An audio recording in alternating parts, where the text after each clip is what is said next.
Paint সেক্টরের একটা অন্যতম কোম্পানি যার নাম হচ্ছে এশিয়ান পেইন্টস লিমিটেড।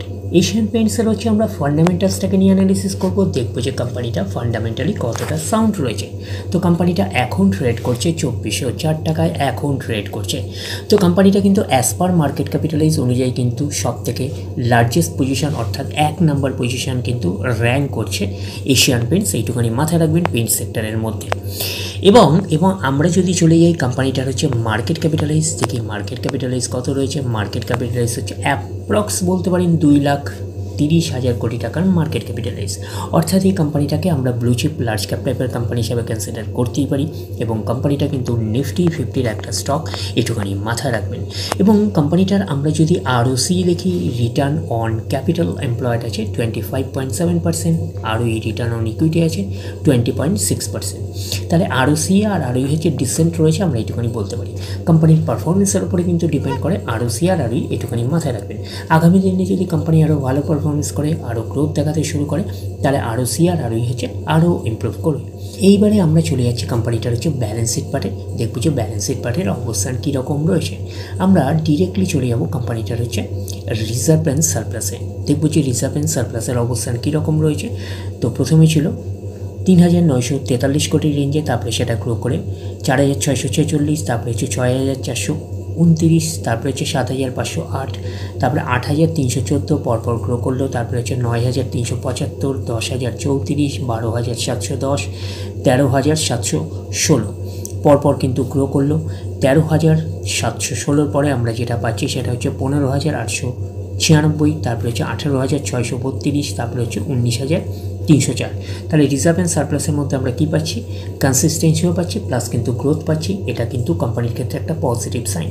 এটা থেকে একটা আমরা ওভারভিউ পেতে পারি যে নেট প্রফিটের মধ্যেও কনসিস্টেন্সি প্লাস গ্রোথ থাকার পসিবিলিটিস অনেক অংশে রয়েছে। তার কারণটা কি, নেট প্রফিটের কিছু অংশ রিজার্ভ অ্যান্ড সারপ্লাসে ট্রান্সফার হয়।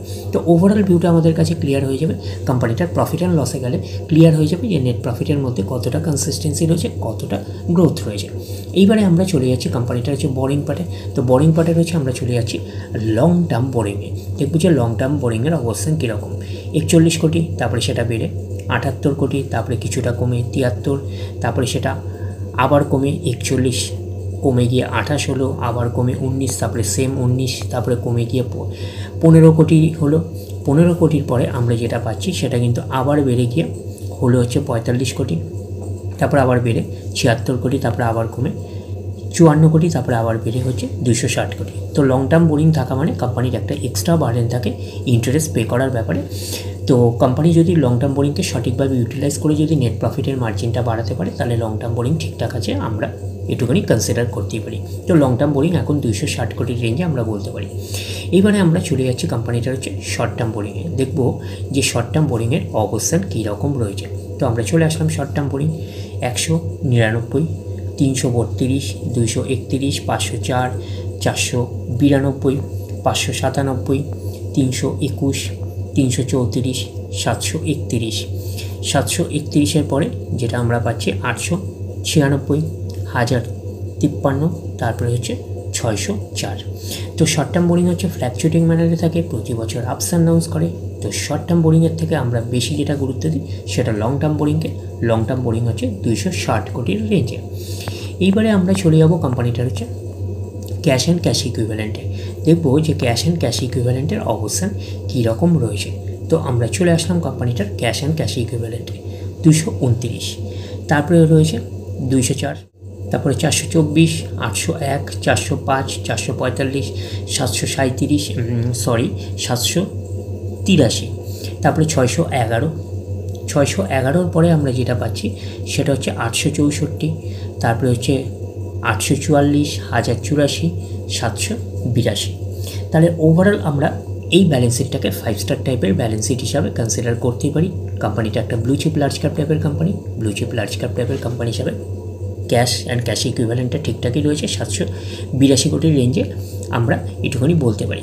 আর কোম্পানির হচ্ছে শর্ট টার্ম বোরিং কত রয়েছে, শর্ট টার্ম বোরিং হচ্ছে ন্যাচারাল ব্যাপার, আমরা জানি যে ফ্ল্যাকচুয়েটিং ম্যানারে থাকে, প্রতি বছর আপস অ্যান্ড ডাউন্স করে। তো শর্ট টার্ম বোরিং হচ্ছে 604 কোটির রেঞ্জে, আর লং টার্ম বোরিং 260 কোটির রেঞ্জে, আমরা এইটুখানি বলতে পারি। কমই রয়েছে লং টার্ম বোরিং আমরা বলতে পারি। আর কোম্পানিটার রিজার্ভ অ্যান্ড সারপ্লাস মোটামুটি ভালোই রয়েছে, এইটুখানি বলতে পারি। 19,304 কোটির রেঞ্জে আমরা বলতে পারি। এইবারে আমরা চলে যাচ্ছি কোম্পানিটার হচ্ছে প্রফিট অ্যান্ড লস, দেখবো প্রফিট অ্যান্ড লসের অবস্থান কীরকম। তো চলে আসছি প্রফিট অ্যান্ড লসে এবং ডিরেক্টলি চলে যাবো কোম্পানিটার হচ্ছে নেট প্রফিটে, দেখবো যে নেট প্রফিটের অবস্থান কীরকম রয়েছে। চলে আসলাম নেট প্রফিটে, 1263 গ্রো করে 1427, তারপরে হচ্ছে 1803, 2016, 2092,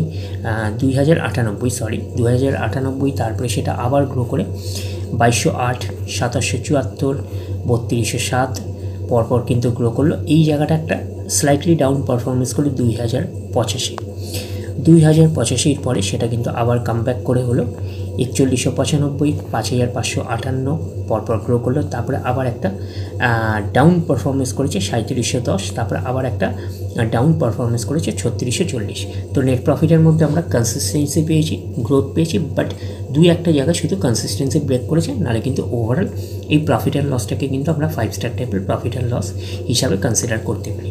তো রিজার্ভ অ্যান্ড সারপ্লাসের মধ্যে আমরা কী পেয়েছিলাম, কনসিস্টেন্সি পেয়েছি প্লাস কিন্তু গ্রোথ পেয়েছি। তো সেটা থেকে একটা আমরা ওভারভিউ পেয়েছিলাম যে নেট প্রফিটের মধ্যে কনসিস্টেন্সি প্লাস গ্রোথ থাকার পসিবিলিটিস অনেক অংশে রয়েছে। তো নেট প্রফিটের মধ্যে আমরা গ্রোথ পেয়েছি, কনসিস্টেন্সিও পেয়েছি, বাট কনসিস্টেন্সিটা দু একটা জায়গা ব্রেক করেছে আমরা এটুকুনি বলতে পারি। তো কোম্পানি হচ্ছে লং টার্ম বোরিং এবং শর্ট টার্ম বোরিংকে সঠিকভাবে ইউটিলাইজ করছে বলে কিন্তু নেট প্রফিটের মার্জিনটা বাড়ছে আমরা এইটুখানি বলতে পারি। তো সেই হিসাবে লং টার্ম বোরিংকে সঠিকভাবে ইউটিলাইজ করছে কোম্পানি, আমরা এইটুখানি বলতে পারি। এইবারে আমরা চলে যাবো কোম্পানিটার হচ্ছে শেয়ার হোল্ডিং প্যাটার্নে, দেখবো কার কী অবস্থান রয়েছে। তো চলে আসলাম আমরা শেয়ার হোল্ডিং প্যাটার্নে। তো শেয়ার হোল্ডিং প্যাটার্নে আমরা পাচ্ছি প্রোমোটার মিন্সকে কোম্পানির ওনার কত পার্সেন্ট স্টেক হোল্ড করে রয়েছে, 52.63%। FIS আছে, ফরেন ইনস্টিটিউশনাল ইনভেস্টার আছে 11.85%, DIS আছে, ডোমেস্টিক ইনস্টিটিউশনাল রয়েছে 20.98%, গভর্নমেন্ট হচ্ছে না থাকার মতন 0.06%, পাবলিক রয়েছে 14.41%, আর হচ্ছে আদার্সকে আমরা যেটা পাচ্ছি, আদার্স হচ্ছে একদমই না থাকার মতন 0.07%। তাহলে এইটুকুনি বলতে পারি যে প্রত্যেকেরই কিন্তু কম বেশি ইনভলভমেন্ট রয়েছে। তো শেয়ার হোল্ডিং প্যাটার্ন থেকে আমরা ডিসেন্ট টাইপের শেয়ার হোল্ডিং প্যাটার্ন হিসাবে কনসিডার করতেই পারি। যদি আমরা পিয়ার সেগমেন্ট যাই, তো কোম্পানিটা হচ্ছে পেইন্ট সেক্টরের, এইটুকুনি বলতে পারি leader company as per market capitalise অনুযায়ী আমরা বলতে পারি এশিয়ান পেইন্টসকে। তো ওভারঅল আমরা এইটুকুনি বলতে পারি যে এশিয়ান পেইন্টস কোম্পানিটা হচ্ছে পেইন্ট সেক্টরের লিডার কোম্পানি এবং ব্লু চিপ লার্জ ক্যাপ টাইপের কোম্পানি। তো ব্লু চিপ লার্জ ক্যাপ টাইপের কোম্পানি হিসাবে কোম্পানিটাকে আমরা ফান্ডামেন্টালি সাউন্ড কোম্পানি হিসাবে কিন্তু কনসিডার করতেই পারি। তো ডিরেক্টলি গিয়ে জাম্প করে বাই করবেন না, ফার্দার স্টাডি করবেন, আফটার দ্যাট হচ্ছে আপনারা ডিসাইড করবেন এই স্টকটা বাই করবেন কি করবেন না। তাহলে এই অবধি, নেক্সট ভিডিওতে আবার আপনাদের সাথে আমার দেখা হচ্ছে। ধন্যবাদ।